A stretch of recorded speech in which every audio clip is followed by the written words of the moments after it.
This is Pulse of Africa, the face and voice of Africa. The story of resurgent and burgeoning Africa is here, only on the Pulse of Africa channel.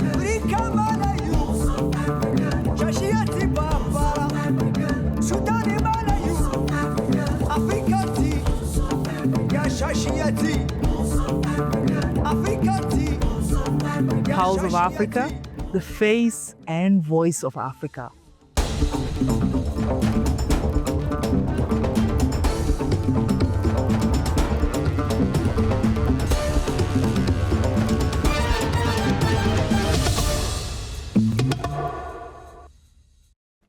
Greetings, I am Samia Mohammed, your host for this hour's news.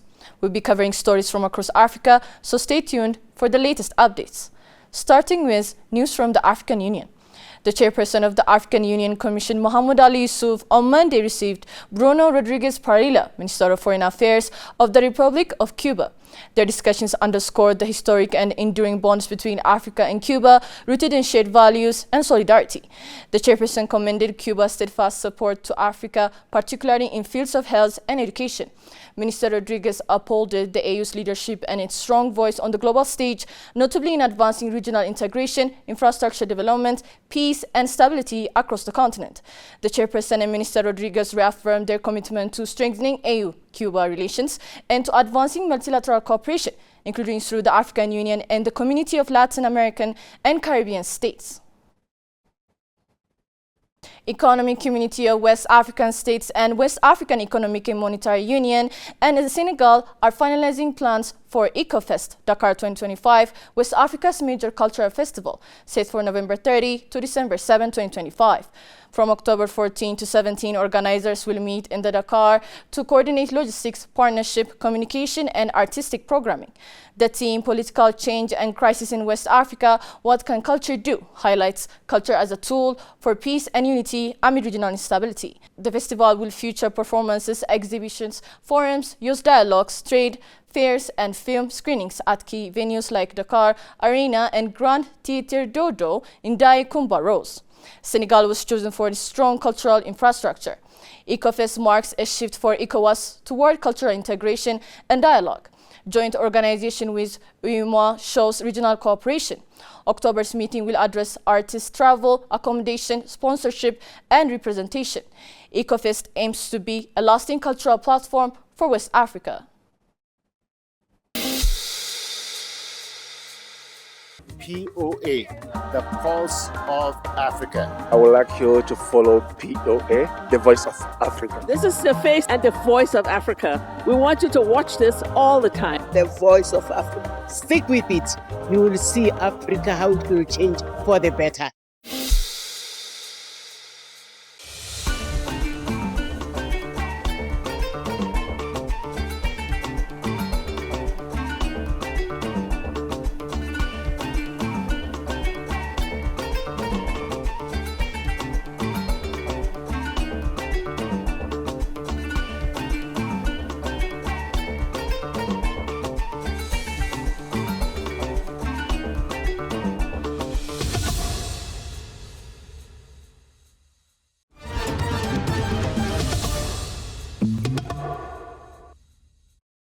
Senior officials from member states of non-aligned movements on Monday began meeting in Kampala ahead of a foreign ministers' conference to address challenges facing the movement.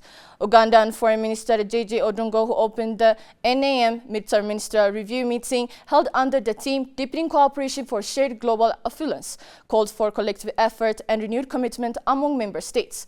It is only through unity, solidarity, and common purpose that we can project a clear, strong, and coordinated voice on the issues that affect our nations in today's increasingly complex and volatile global environment, Odungo said. This environment continues to hinder our aspirations for economic development, social progress, peace, and the full enjoyment of human rights and rule of law. Odungo urged NAM members to uphold the movement's long-standing position to strengthen South-South cooperation to overcome persistent barriers to fair global markets. The officials' meeting precedes the Foreign Ministers' Conference scheduled for Wednesday, which will review progress on the implementation of outcomes from the 90th summit held in Kampala in January last year. Nigerian President Bola Tinubu says traditional rulers remain the most enduring link between government and the people and must be formally recognized within the governance framework. President Bola Tinubu, represented by IMF Government Hope Uzuma, spoke at the National Council of Traditional Rulers of Nigeria meeting in Lagos, emphasizing the need for constitutional recognition of traditional rulers. The meeting themed the traditional institution, the imperative of its inclusive and effective governance, gathered royal fathers to discuss their role in modern governance. Tinubu highlighted traditional rulers' vital contribution to peace, cohesion, and stability despite lacking constitutional backing. He noted their historical roles under the 1963 Constitution and urged the National Assembly to restore formal recognition, citing examples from Ghana and South Africa. Tinubu stressed that traditional rulers are indispensable to Nigeria's unity but must remain politically neutral.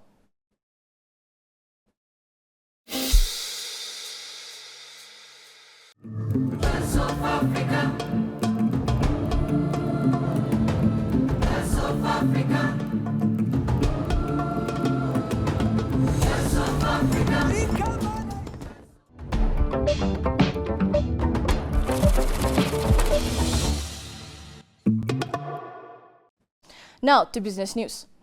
The International Monetary Fund said it has reached a staff-level agreement with Somalia on policies to complete the force review under the Extending Credit Facility arrangement.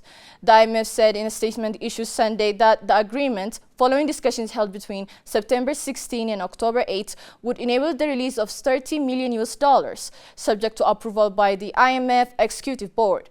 To mitigate the negative impact of foreign aid cuts and support their reform efforts, the authorities have requested an augmentation of access under the ECF arrangement of about $40 million to be dispersed in equal tranches upon completion of the fourth and fifth reviews, respectively, the statement said. The statement added that the agreement, once approved, would bring total disbursements under the ECF arrangement, which was approved in December 2023, to about $100 million. The IMF noted that real GDP growth is now projected as 3% in 2025 and 3.3% in 2026, the lender said.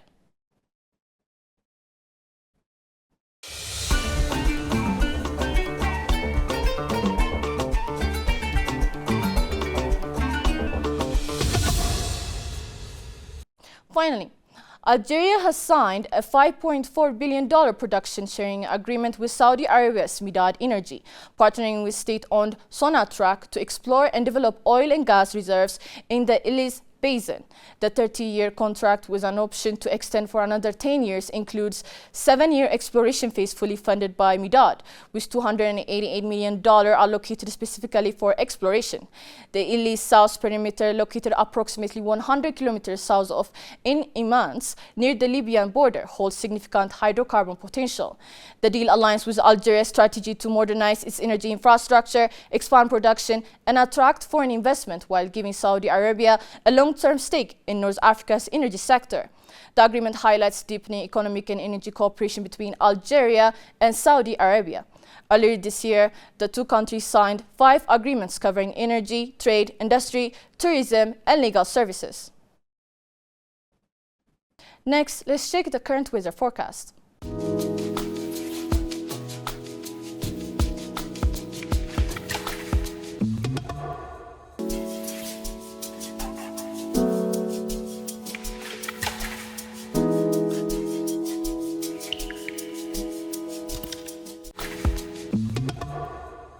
That's all for today. Pulse of Africa. Thank you for watching.